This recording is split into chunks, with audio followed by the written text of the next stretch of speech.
saya sebelum buka ini kan buka warung, manfaatnya untuk bikin saung, dalamnya tak kasih ikan, kok malah cepat gede gitu. Bertahap sama saya, panen, gali lubang tutup lubang, ini panen, ini benih, ini panen, ini benih. Gitu. Pas waktu pelepasan bibit pertama, itu kalau pas hujannya deras, terus pas panas, terus jatuh hujan, itu mesti pada gelebak mas, kerugiannya di situ. Kalau panennya mesti dua kolam juga, itu kisarannya ya satu kolame itu bisa nyampe 6,5 mas, sampai 7 juta. Nek pas barengi ya bisa tekan 30 juta mas.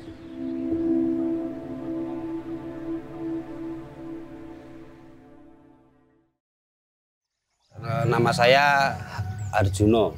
Alhamdulillah saya bikin kolam karamba di sini untuk mencari nafkah mas. Dari saya membuat kolam di sini sekitar 3 tahun yang lalu. Awalnya saya iseng mas, iseng terus saya bikin kolam kok. Kan saya sebelum buka ini kan buka warung, manfaatnya untuk bikin saung, dalamnya tak kasih ikan, kok malah cepat gede gitu. Terus saya punya inisiatif, wah kayak kolam bae gitu. Ini langsung mas, dari pengairan mas, dari mata air langsung. Terletaknya di itu Umbul Stinggil.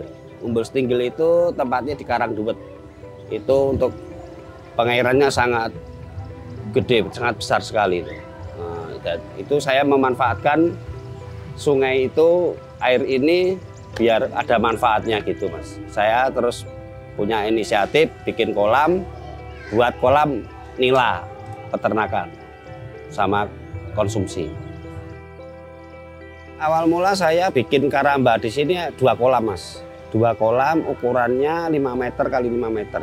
Itu dua buah. Itu dengan biaya 3 juta mas. Waktu itu masih pakai jaring. Kalau sekarang pakai wermes biar ikannya tidak keluar sama untuk menanggulangi banjir. Perkembangannya sangat pesat mas. Tapi alhamdulillah sekarang sudah ada kisaran 10 kolam. Itu ada 10 kolam, terus ini baru dibikin yang ukurannya. Itu 1 kolam ukuran 5 meter, itu saya isi 12.000. Itu berarti kan kalau ada 10 itu kan ya bertahap mas saya. Panen, gali lubang tutup lubang, ini panen, ini benih, ini panen, ini benih gitu.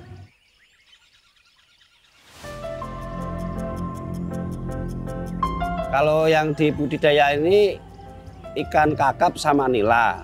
Karena saya pernah mencoba pakai lele, bibit lele itu pertumbuhannya sangat besar. Tapi ketika nanti umur 1,5 bulan pasti pada jamuran mas.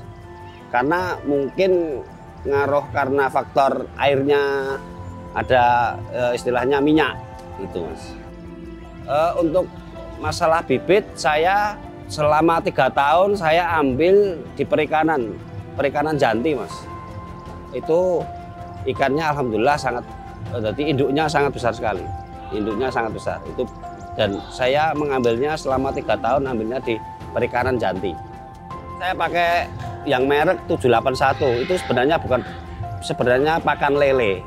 Tapi untuk saya pakai konsumsi ikan kakap pakai itu sangat pertumbuhannya sangat baik. Itu pakannya 1 sak itu 385. Itu 1 sak. Padahal kalau 1 kolam itu butuh pakan, 1 kolam itu butuh pakan kisaran 15 sak dikali 385. Kalau daun pepaya yang Jepang itu manfaatnya 1, menanggulangi jamur mas. Jamurnya di sungai itu kan banyak, maksudnya pas cuaca ekstrim itu kan bikin jamur. Makanya saya antisipasi buat daun kates Jepang. Itu manfaatnya antisipasi buat jamur, terus nafsu makan, terus kekebalan ikan gitu.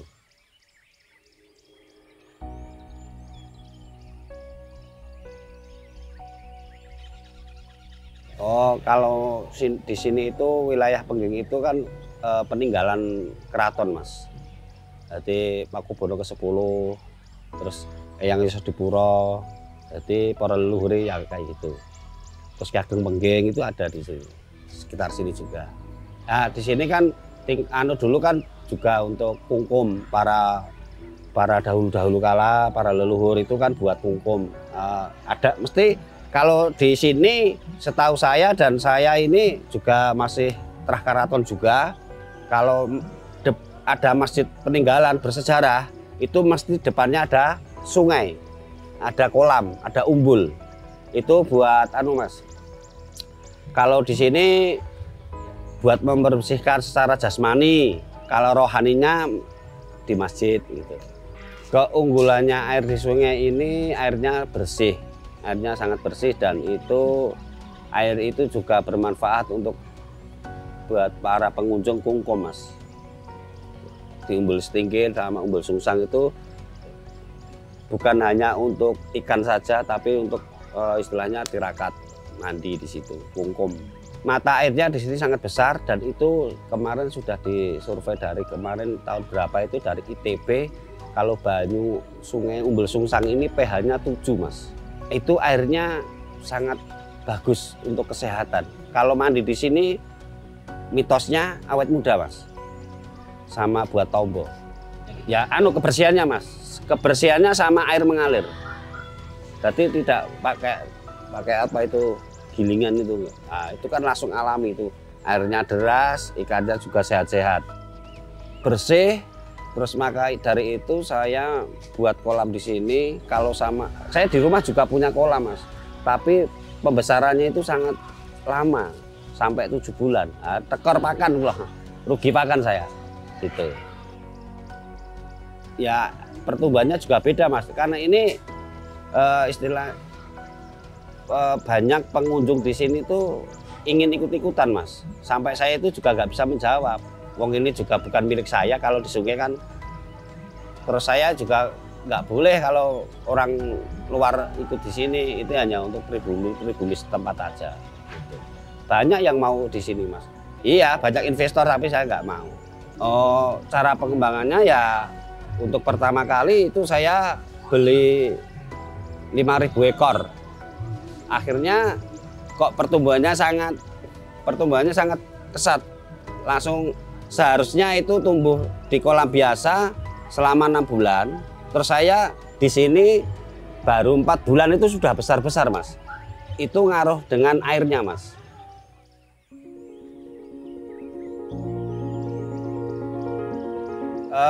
Kalau panennya mesti 2 kolam juga, itu kisarannya ya 1 kolame itu bisa nyampe 6,5, Mas, sampai 7 juta. Nek pas barengi ya bisa tekan 30 juta, Mas.